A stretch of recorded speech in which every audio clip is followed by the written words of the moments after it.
안녕하세요. EBS 전속성우 공채 지원자입니다. 전속성우 공채 반호흡 쉬고 지원자입니다. 네. 이걸 호흡 전속성우 공채 지원자입니다. 이렇게 반호흡 쉬어줘야 네. 지원자입니다에 웃는 호흡을 넣을 수 있어요. 그리고 계속 웃고 있어요, 웃고. 네. 알겠죠? 웃고. 너무 이게 긴장이 되니까 네. 다 어미가 떨어져요. 지금까지 보아온 건 그저 시작에 불과할지 모릅니다. 네. 이렇게 되거든요. 호흡이 딸려서 그냥 봐봐요. 편안하게. 이 느낌만 봐봐요. 네. 합계 출산율 0.78. 세계적인 석학을 충격에 빠뜨린 이 수치가 1년 만에 또다시 내려앉았습니다. 2006년부터 투입한 예산만 380조. 천문학적인 예산 투입에도 출생아 수는 20년 사이 절반이나 감소했습니다. 이제 대단지 아파트가 빼곡한 대도시에서도 저출생 쇼크는 현실이 됐습니다. 아이들을 위한 시설들은 노인 시설로 바뀌고 있습니다. 지금까지 보아온 건 그저 시작에 불과할지 모릅니다. 그러니까 뒤에 이어져야 돼요. 이렇게 마지막 문장이 뒤에 어떤 얘기가 펼쳐질까를 불러와야 되거든요. 천천히 그리고 호흡을 잘 가다듬어야 되고요. 정서를 어둡게 가져가는 것과 네. 톤을 어둡게 가져가는 건 좀 다른 얘기예요. 톤을 어둡게 가져가는데 정서까지 어둡게 가져가면 너무 진지하고 그리고 이게 그런 내용이 아닐 수도 있거든요. 네. 그리고 마지막에 지금까지 보아온 건 그저 시작에 불과할지 모릅니다를 그 뒤에 더 심각한 내용을 보여주기 위한 멘트로 쓸지 아니면 이 다큐 전체를 마무리하기 위한 멘트로 쓸지를 본인이 결정하셔야 될 것 같아요. 네. 네. 그리고 B형도 마찬가지인데 그냥 소리를 너무 만들지 않으셔도 돼요. 이거는 소리는 만들어서 nen다라고 생각하지 말고 그냥 분위기만 가져가면 되거든요. 네. 그냥 이것도 그냥 아침 건강 프로그램에 리포팅 한다고 생각하세요. 네. 그냥 지금 A도 그렇고 B도 그렇고 너무 경직돼 있는데 경직될 필요가 없어요. 이게 뭐 네. 혈관 건강이다, 뭐 초저출생이다, 쇼크다 이런 단어들 때문에 경직되게 하시잖아요. 근데 다 그렇게 할 거야 아마. 네. 저희 보통 3,500명 지원하거든요. 3,500명 중에 3,000명이 그렇게 할 거라고요. 네. 근데 500명은 그렇게 하지 않을 거예요. 네. 그냥 자기 ton으로 자연스럽고 이 문맥을 이해하면서 장면을 보듯이. 그래서 사실은 저 개인적으로는 1차를 준비할 때 네. 한 줄 한 줄마다 이 한 줄과 관련된 사진을 구글링해서 찾아서 옆에 붙여놔요. 그 장면을 보면서 하는 것과 그냥 읽는 건 다르거든요.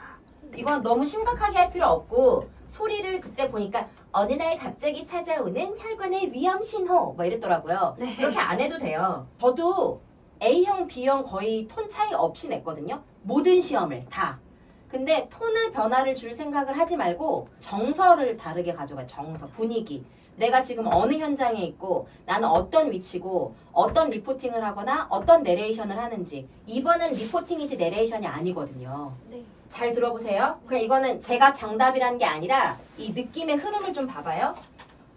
어느 날 갑자기 찾아오는 혈관의 위험 신호. 돌연사를 부르는 혈관 노화의 모든 것. 지금 시작합니다.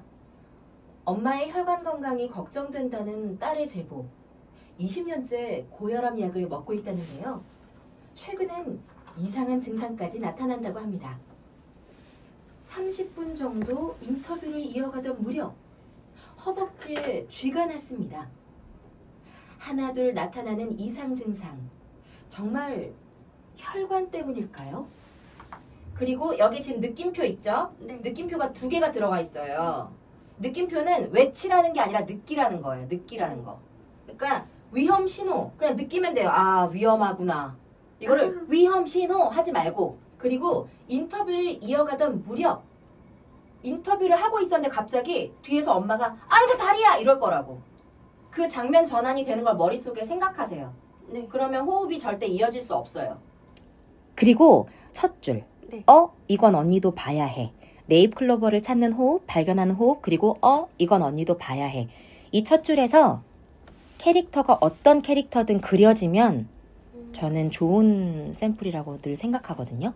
근데 그러기 위해선 얘는 어떤 모양이고 키가 어느 정도고 머리는 무슨 색이고 옷은 머리 벗고 얘는 지금 어떤 풀밭에 있는 어느 정도 크기의 네잎클로버를 확인을 했고 얘는 이런 거를 명확하게 좀 그려야 돼요.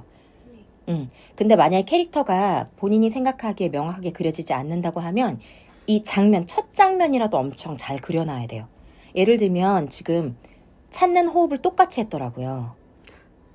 예, 근데 호흡은 동선을 다르게 하던 아니면은 임팩트를 다르게 하던 뭐 예를 들어서 뭐 이렇게 하면 똑같죠. 네. 이거는 하나마나한 호흡이에요. 첫 번째 호흡이랑 두 번째 호흡이 같은 거는 뭐 이것도 똑같은 호흡.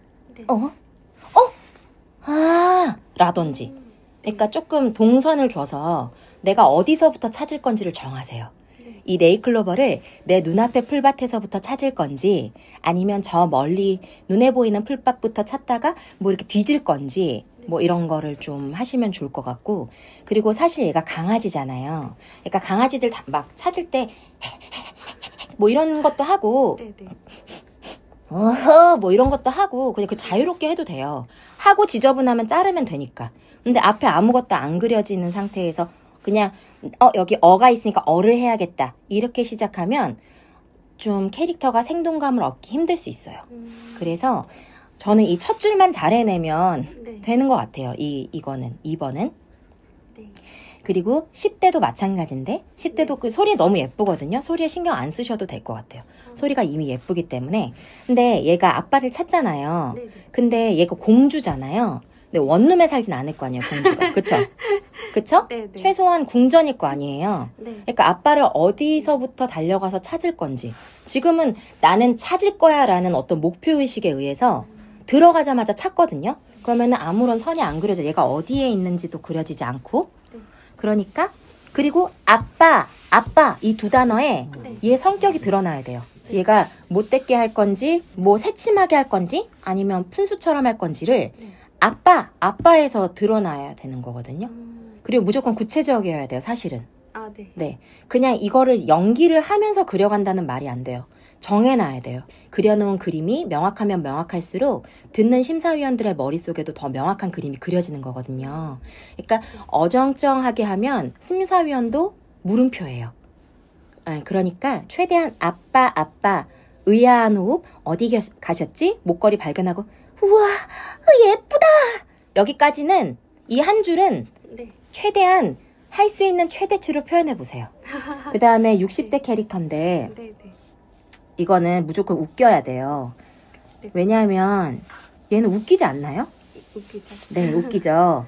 네. 그 어떤 수치심을 내려놓고 그냥 되게 자유로워야 되는데 보통 기골이 장대한 할머니의 사람들이 혈안이 돼서 네. 무조건 굵은 소리를 내야 되고 큰 소리를 내야 되고 이렇게 생각할 거예요. 네. 근데 베컴도 네. 그 축구선수 베컴도 소리가 모기 소리잖아요. 그러니까 물론 여기 이것에 맞춰서 하는 건 맞지만 네. 너무 이 지문에 갇힐 필요는 없다. 이 지문의 목적은 이 사람이 만약에 제가 출제자라면 내가 출제자라면 이 지문을 통해서 이 단문을 통해서 얻고자 하는 건 이 사람이 얼마나 주어진 대본을 재미나고 자유롭게 연기할 수 있는가를 볼 것 같아요.